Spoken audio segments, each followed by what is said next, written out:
Hello everyone and welcome to my NPM for Beginners tutorial video. Now this is just going to be a short video detailing how to install NPM, how to get it up and running, and how to do some basic Node stuff. So essentially you should be following this if you are looking to start any sort of Node project like a React, Angular, or like a web server, or really anything that requires Node.js. Now, of course, the prerequisites to this tutorial series are some basic, or this tutorial video, are some basic terminal knowledge. You just need to know how to CD into stuff, how to ls, just as long as you've gone through some sort of basic terminal video. In fact, in 2 days past the publishing of this video, I will be releasing a basic terminal or a terminal for beginners video. So if you are watching this in the future, you can go ahead and check that out if you are not familiar. And then for Mac, you want to have Brew installed. And for Windows, you want to have WSL installed. And again, I'm actually going to be making tutorials in the near future covering how to install Brew on Mac and how to install WSL on Windows if you do not have those. So all these prerequisites should be covered in the near future by my future tutorial videos. But again, you just need to know this before you start.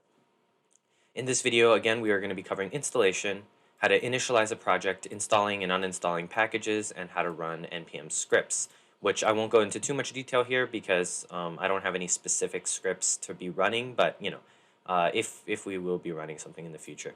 So I've linked some resources down in the description. There's the install guide that I'm following, which is this one, Node.js, the official install guide, and then there's an NPM command list if you are interested, because I'm only going over 4 commands here. But obviously, there are many, many commands, many of which are not meant for beginners. But if you want to know them, you can check them out here. So without further ado, let's go ahead and get started.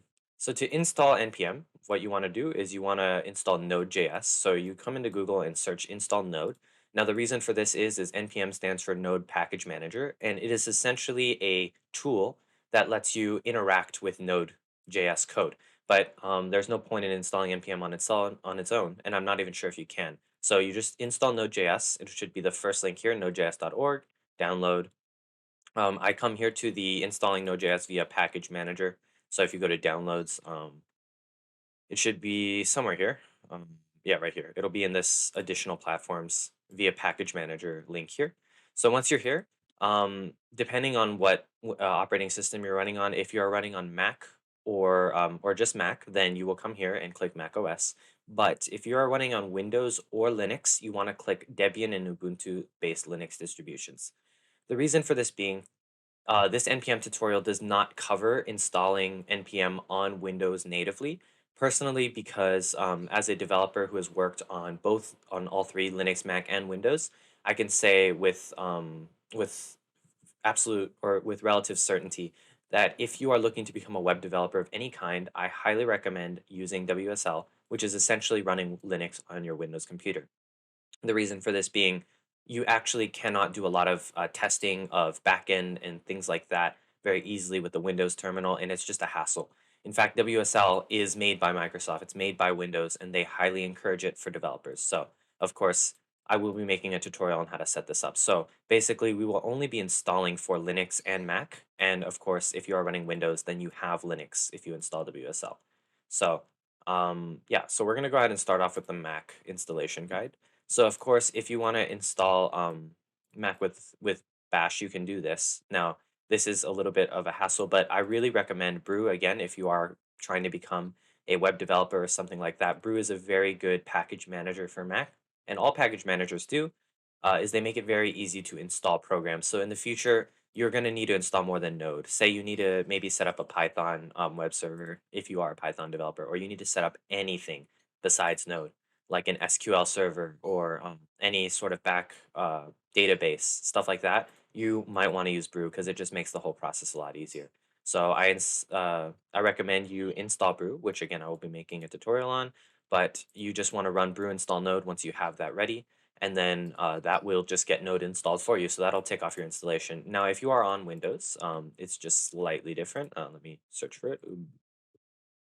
Ubuntu based Linux distributions. So right here, um, it says Node.js binary distributions are available here. Now, the thing is you can use Node.js snaps or you can use the binary distributions. If I'm not mistaken, There is no easy way, or you can come here and then let's see, let's do Ubuntu, um, like that.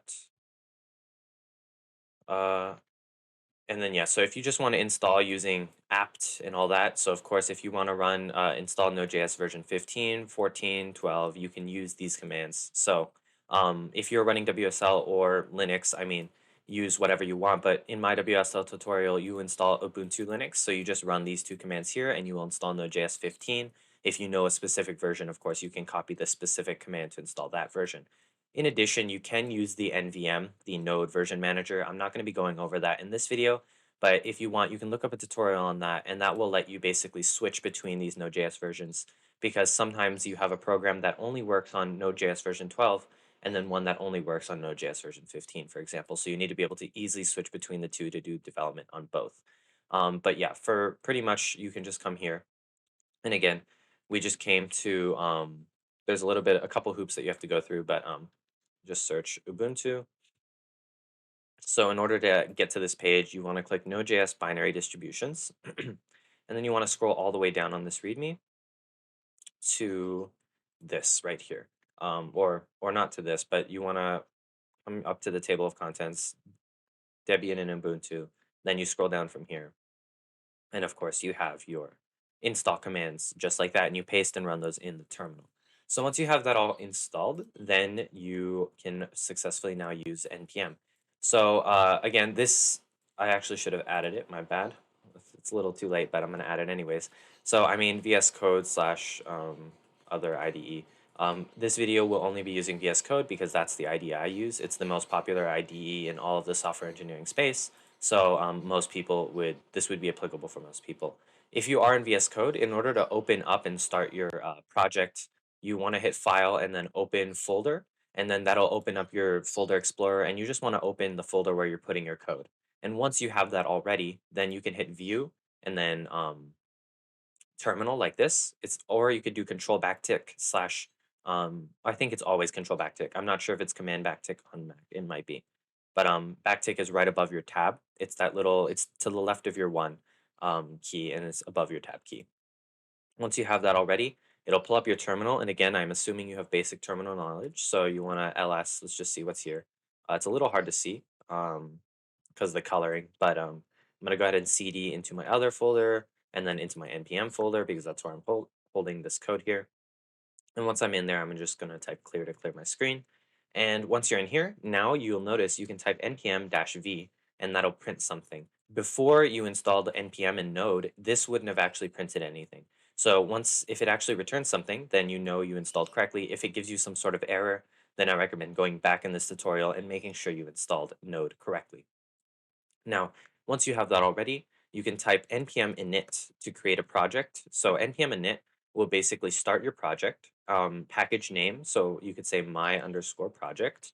That's my project name. Version, I'm just going to hit enter here because all this is, I don't need to fill it out with anything. If you want, you can put your author name or whatever, ISC, or your license can be whatever if you know what license you're running. Like if you're running GPL 3.0 or later or whatever, really. And then you can type yes once that is all correct. Now you'll notice if you hit the reload button here in your VS Code, you'll notice once you do that, it'll initialize this thing called package.json. It'll say my project and then all of this. And what I'm going to do is I'm going to go ahead and actually put this in a my project folder and drag that package.json in there. Oops, didn't have that on. So yeah, once you have this, that means your project is initialized. I'm going to cd into my new folder here. And then to actually use Node, you want to use these various commands: npm install, npm uninstall, and npm run. So for example, let's just say we wanted to install Express. Express is the library meant for backend, creating simple backend servers. So Express.js. And the first thing will be here, Express.js. You have their website. And then if you click here, getting started, installing. Now, this is the install guide here. You can type npm init. So we already did all this. And then you want to do npm install express dash dash save. It doesn't really matter. You don't have to add the dash dash save, but you can. And once this finishes running, you'll notice that we are all ready to go. So you'll notice a couple things change here in your package.json file. You have a new dependency, Express 4.17.1, and then you have this node modules folder, which is just all of the code that npm installed. So now to actually get started, we can of course create a, let me see here. We can create a new file called index.js, and now we can say const express. Um, and don't worry, this is not a JavaScript tutorial. I'm just going to be quickly showing that requiring express works. Notice once I save this, there are no errors. Of course, I'm not using it, but this is all working correctly. Let me tell you, if I uninstall Node like this using the npm uninstall command, so npm uninstall express, which would basically remove our package, you'll notice once I reopen our index.js like this, and I click on this, in a moment, it'll start to give an error, if I'm not mistaken. Uh, or it might not actually. Let me see. Reload. Once it loads like this, it should be giving an error, but actually, let me see what it's doing. Oh, okay. So what it's doing is it's actually saying it's installing from a cache. So um, basically, normally this would give an error on your machine, but by uninstalling the package, we no longer have access to the express code, and by running npm install, we do have access to the express code. Now, actually, I'm not going to cover npm run because there's actually no good use. I will cover this command when I do my React JS tutorial series, so look out for that. But overall, we have these commands that we covered, and this has been the basic npm guide: how to start npm, install it, and of course use it for our own projects as a package manager. So if you want to see more videos like this, I recommend you check out my playlist section on my channel. I have a list of all sorts of web development tutorials ranging from front end to back end to everything in between. And I hope you like that. So if you enjoyed this video, please consider giving it a thumbs up, subscribe, and hit the bell icon for notifications whenever I post new videos. Thank you for watching, and I'll see you in the next one.